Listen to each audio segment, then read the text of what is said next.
Wednesday morning, and the first rates are wow.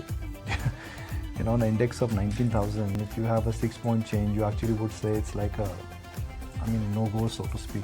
The breadth is looking good, and that I think is important.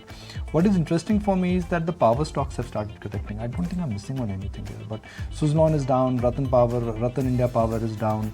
You've got Orient Power Green that is down, Reliance Power is down. IDBI Bank, where it is obvious that the disinvestment which we've been reporting that is not going to go through.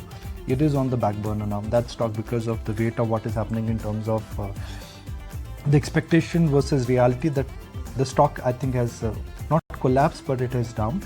But the breadth today in terms of Suzlon, Vodafone, Yes Bank, Orient Green, Reliance Power, all of them are trading with a downward bias. Nothing in the power sector, Nisha, right? But the stocks are down.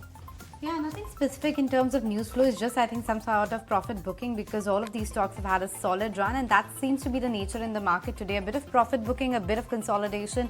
Let's take a look at some of the news makers. TCS, that provision hit of $125 million was expected to have a sentiment impact.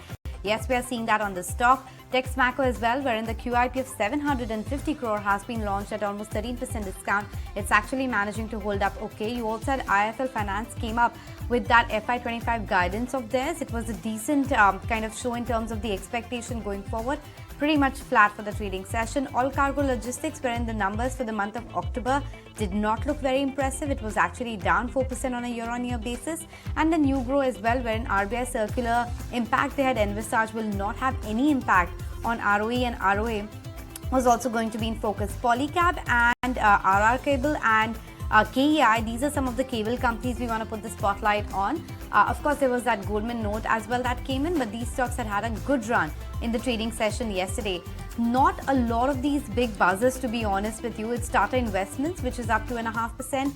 KPR Mill has opened up in the green. You also have CSC, Suven Pharma. These are the stocks which are doing well. KPIT continues to see a slide. It's actually 5% lower. Remember, yesterday that stock had slipped 7%. Today it's starting with a gap down of almost 3 to 4%, so watch out for that. And then BSE is the other one. Within sector, Savan, I think it's only pharma which is standing out. That's at record high level, and some of the energy names because of the Philip and BPCL, because rest of the sectors, including real estate, is on the back foot. Yeah, that's the biggest drag today, and then media is not doing a whole lot. And yep, you flagged off financials, absolutely quiet, lingering around the 43,640 mark. Yes, it is energy, auto to a certain extent, but the market's absolutely flat. But take a look at that breadth, that's in favor of the gaining side. So what do you make of that, Kunal?